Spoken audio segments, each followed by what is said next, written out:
Welcome to KXAN News Today. Here are your Friday morning headlines. All 5 people aboard the Titan submersible are believed to be dead. Investigators say debris discovered in the search area is consistent with a catastrophic implosion.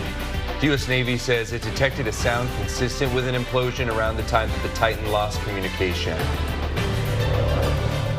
Austin police will increase their patrols starting today. It's part of a DWI enforcement initiative coinciding with the 4th of July holiday.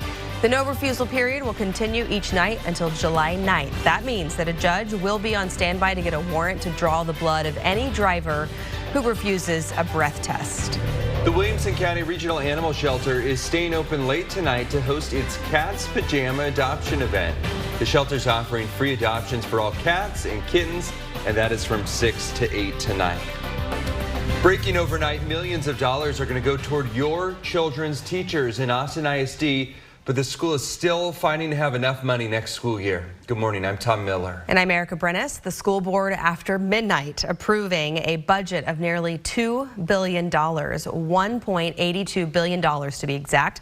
But the district is also dealing with its largest deficit in 6 years. District projects a nearly $53 million deficit for next fiscal year.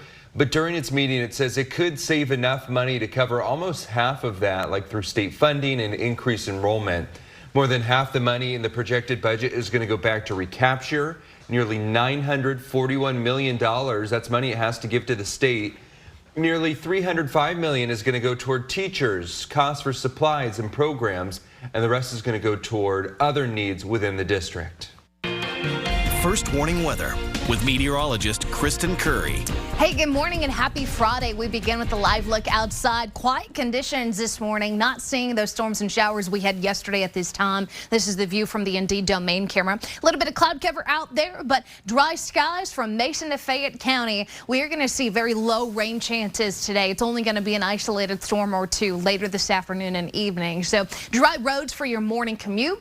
Your temperatures out there a little warmer than what we had yesterday. 79 in Georgetown, 77 Bastrop. Currently sitting at 80 here in Austin. We've got those low to mid 70s out in the hill country this morning. So the numbers still above average, not only in the morning, but certainly in the afternoon too. Getting a little hotter today. Forecast high 99. Feels like temperature up to 109. So we got a little lucky with the storms and showers we had yesterday morning. Kind of set us back a little bit with the warm up. We topped out at 94 yesterday afternoon. So adding 5 degrees today. The feels like temperature is still a huge problem everywhere. Not a surprise to see that heat advisory extended until the end of the day today. That goes until 9 p.m. for those feels like temperatures up to 112. Coming up, only isolated storms today and tomorrow. Rain chances fighting for their life in the 7-day forecast. That high pressure system making it real tough to get rain. Temperatures are getting hotter. And when can we expect a pattern change? We'll talk about the details of your Friday and weekend forecast here in a few minutes. Thank you, Kristen. You'll soon see more state troopers patrolling in Austin once again. The city announced that the partnership between the Austin Police Department and the Department of Public Safety will resume on July 2nd. Earlier this week, we told you about the crime at Royal Blue Grocery. Thieves repeatedly hit its downtown stores. And KXAN's Nabil Rahman talked to the owner about what more officers could mean for his business. Videos like this. One day we called 911 5 times. Are not uncommon at Royal Blue Grocery. Owner Craig Staley says all of his stores see crime frequently, especially his Congress Avenue location. A number of times recently, someone's walked in with a basket, shopping basket, filled it up with groceries, and walked out the door. Staley says criminals continue to hit the stores. He blames a lack of police officers and slow response times. They know that APD can't get there fast enough. On Thursday, the city announced the partnership between APD and DPS will continue on July 2nd. It was put on hold mid-May after DPS troopers were deployed to the border with the expiration of Title 42. I am looking forward to the redeployment of DPS officers in the city of Austin. Councilmember Mackenzie Kelly says the partnership will help in a number of ways. It is a fact that when you have an increased presence of police officers in a community, crime does tend to go down. Not everyone is happy about the move. Concerns were raised when the partnership first started after a higher percentage of Black and Hispanic people were arrested on misdemeanor charges. Esmeralda Hernandez lives in Austin and says she's against the partnership. I think that we see a lot of over-policing in areas like the 4-1, like Dove Springs. There's a new strategy this time. APD will deploy troopers to where they're most needed, like roads with high rates of fatal crashes, areas with high violent crime, and places with fewer police officers. I think it's a great idea. I think it's the only thing that we have at our disposal that can help us get through these next years until we get the numbers, back up in APD's ranks. Nabil Ramadna, KXAN News. APD Chief Joseph Chacon says the APD leadership will attend shift briefings with DPS. This can be able to try and ensure that Austin policing values are addressed and reinforced there. Going in depth, Chacon's monthly report shows crime in downtown Austin is tracking lower this year. From January to May, crimes against people were down 8% from last year. Crimes against property also down about 6%. Many people remain worried that the Texas power grid is not going to be able to stand the heat. This weekend, we could possibly reach record-breaking territory. A new poll shows Texans want more done to ensure the state's power grid is reliable. Taking a look at ERCOT's website, the group that manages the grid, there is enough power right now to handle the demand. This season, ERCOT asked people to voluntarily conserve energy because of the heat, something energy experts tell us is a concern. Meantime, a new Texas Politics Project poll shows nearly half of Texans are not confident lawmakers did enough this legislative session to fix the state's power grid. There's been a very long kind of hangover, if you will, from the impact and the experience of Winter Storm Uri. Governor Abbott signed a bill into law that will force several grid reforms. These include reliability requirements for new power plants, also a study of current resources.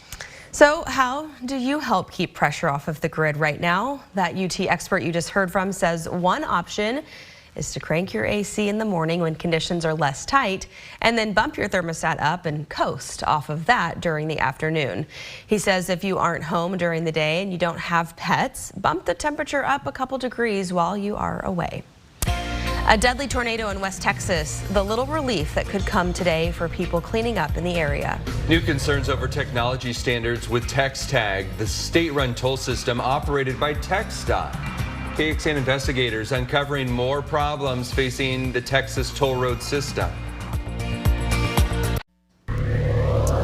Down trees and damaged homes after severe storms in the Denver metro yesterday. Fierce winds hit the area, and at times that rain was coming in sideways. The National Weather Service concluded an EF1 tornado touched down in the southern part of the city, staying on the ground for a little more than 6 miles. That storm also came with baseball-sized hail in the Mile High City. Now here in Texas, power is expected to slowly return to Matador. This is out near Lubbock. These drone shots show a clear picture of the destruction after that deadly tornado earlier this week. It killed 4 people and injured more than a dozen others. Homes are destroyed, 18-wheelers flipped, several roofs are peeled off. After living through the tornado, 2 friends called each other to check up on each other and take care of their community. He said, "What can we do for him?" I said, "Let's cook for him." I said, "We can cook and we can supply water." And he said, "Let's do it." So he brought his cooker in, and I called Travis Anger and several other people out of Lubbock, and they brought food and stuff. And thankfully, the grocery store donated all the sausage and hot dogs and fish. The National Weather Service should know how strong that tornado was by the end of this evening. Thank you, Kristen. A lightning strike causing a house fire in Travis County. What experts say makes some homes more at risk of getting hit. The solution 2 senators have for the growing concern about nuclear weapons being used against Ukraine. Good morning, a live look from North Austin. This is our Indeed Domain Tower camera. We hope you're having a great start to your Friday morning, a quiet and dark start here in Central Texas. Some West Austin neighbors say they are looking at ways to protect their own homes after lightning set a house on fire. It happened at a Spicewood home on Wednesday. The people who lived there, they were not home at the time. Mario Williams, a local contractor, says higher elevation is one risk factor when it comes to lightning. The rule of thumb is lightning is lazy. Any type of lightning finds the easiest way to get from the cloud to the ground, or vice versa. Williams said other risk factors for lightning include if your home sits on some type of deposit of earth metals or if you live directly over an aquifer. He recommended considering lightning protection, which means a system of rods and cables to keep your home from getting hit. And then if it does get hit, it dissipates that electricity. Oof.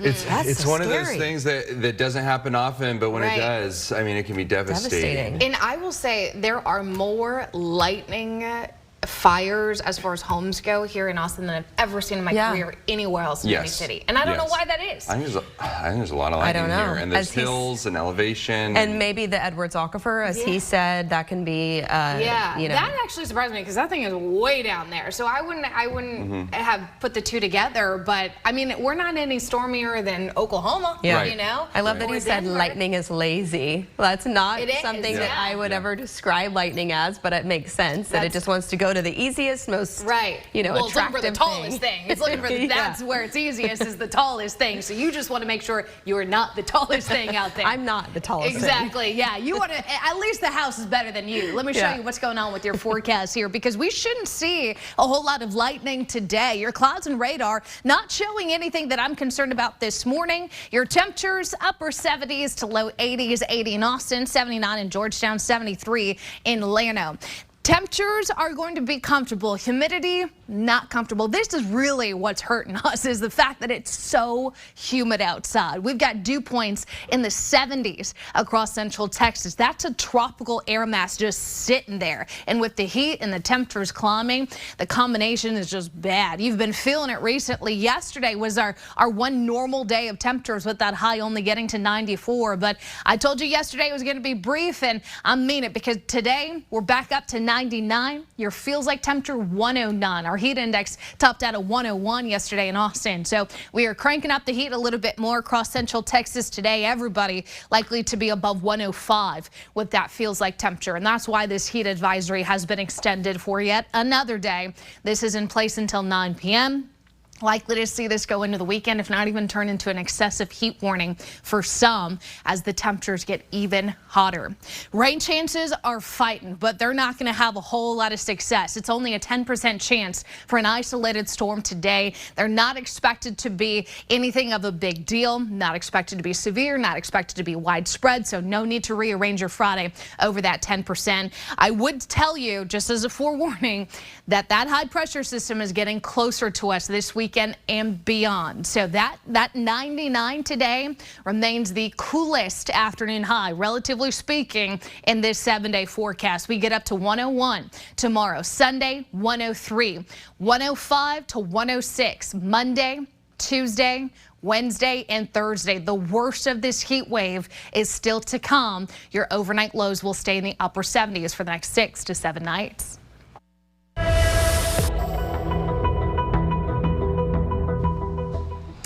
A text tag troubles update. New concerns surface over the state-run toll system operated by the Texas Department of Transportation. This time, it's about the agency's technology standards. KXAN investigator Matt Grant uncovered online tollway maps 5 years out of date and a mobile payment app underway in 2018, now quietly abandoned. We're going on a trip down US 183, the Bergstrom Expressway, an 8-mile stretch in East Austin, operated by the Central Texas Regional Mobility Authority, is touted as a key north-south alternative to I-35. It cost nearly $1 billion. Here, tolls are collected by CTRMA, one of a handful of regional agencies across the state authorized to develop toll roads. This particular highway's been in use for more than 2 years, but you'd never know that. And they're showing it's under construction. By looking at the Texas Department of Transportation's website. What does that tell you? It's not a priority. Nick Wood is an associate research engineer with Texas A&M's Transportation Institute, which has done transit studies for the federal government and TxDOT. He's troubled some of TxDOT's own public road maps haven't been updated since July 7th, 2018. Why do you think it's taken 5 years to update? That's a good question. I don't know. He doesn't know why some of the state's maps aren't just outdated, but also confusing. On this map of Austin, Wood points out a color coding system that doesn't make clear if a road is owned by TxTag, CTRMA, or if it's fully tolled. MoPac Express That is a tolled lane, one in each direction, and SH-130, that's all lanes that are tolled. And they're both on the map the same color. Unless you're like an engineer like me, it's kind of hard to decipher. Technology troubles have been a source of customer frustration. Since 2020, 25% of all TexTag complaints sent into KXAN related to technical problems, things like paying bills and accessing account information. We found similar complaints of computer and system errors made directly to TxDOT since 2020 about the state's own tolling system, TexTag, which works on tollways across the state. One frustrated driver complained to TexTag manager, said in response to incorrect charges, the technology is not perfect. And if you want people to pay their toll bills, you have to make it easy, intuitive, lessen the barriers for people to access that technology. According to the International Bridge, Turnpike and Tunnel Association, the worldwide association for toll owners and operators, a mobile payment app is considered best practice. The North Texas Tollway Authority and Harris County Toll Road Authority each have one.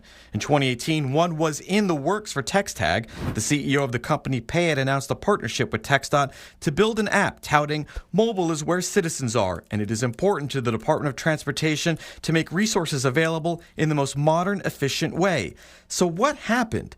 TxDOT says it awarded Payet a no-cost contract in 2018, meaning no money was paid, but the app was placed on hold as TexTag was working to address back-office system issues. Wood says reinvesting in technology would go a long way to drive down complaints. Try to understand how people are using technology and try to meet them where they're at, because they are a government agency, and at the end of the day, they're responsible to the people. After I brought the outdated maps to their attention, I was told the agency is currently working to update information located on those pages. TxDOT did not respond when I asked why it took 5 years and us pointing it out to do so.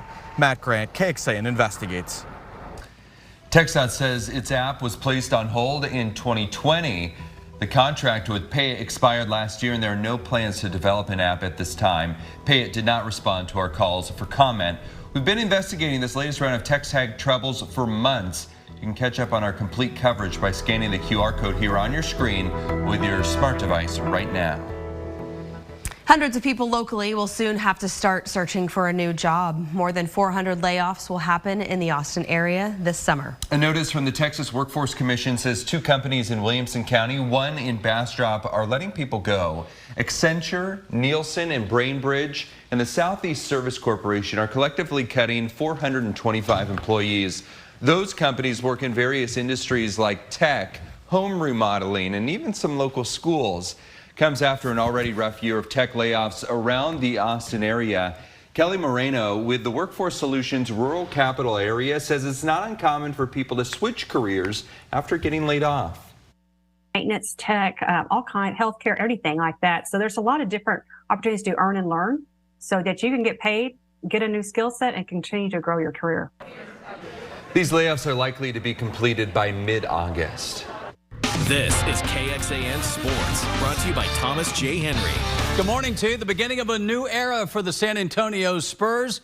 7'5" in sneakers. Victor Wembanyama was drafted first overall last night in Brooklyn. He'll be in San Antonio tomorrow. We have reaction from San Antonio, but first let's hear from the newest Spur. He knew it was going to happen, but still, when reality sets in, it gets emotional. Can't really describe it, still fresh. But one of the best feeling of my life, probably the best night of my life. I've been dreaming about this for so long. It's a dream come true. It's incredible. I felt so much love towards me by the Spurs fans ever since May 16th. I think there's murals of me in the city of San Antonio. This is so incredible. I could not ask for a better welcome than this. David Robinson, Tim Duncan, and now Victor Wembanyama. The San Antonio Spurs have landed who they hope is one of the most transcendent players of his era. As San Antonio's selection of the French superstar will now usher in a new era of excitement for the franchise. We're thrilled that we're able to bring Victor on board. He's obviously a heck of a talent, a very mature young man, but just like with every draft pick, whether it's the first pick or the 27th pick or the 38th pick, we have a responsibility, each and every one, to try to create an environment where they can reach the best success possible for them. Because of all the hype, he'll have a target on his back. So more than O's and X's to begin with, we'll be most interested in setting a framework and an environment where he's comfortable, where he can be Victor. He's not LeBron or Tim or Kobe or anybody else. He's Victor, and that's who we want him to be. I'm very excited. You don't want me to jump up and down, do you? Or put on a show for you? I'd do a somersault, but I'd be out for 3 months. Hard to imagine Pop doing any somersaults or backflips, but it's not unreasonable to think there was at least one celebratory fist pump. And if Victor Wembanyama can do what is expected, there's going to be a whole lot of celebration around these parts. From the Spurs practice facility in San Antonio, Jonathan Thomas, KXAN News. Thanks for joining KXAN News today. You can also listen to KXAN News Nightly every weekday after 5:30 p.m. for in-depth coverage on what matters most to you.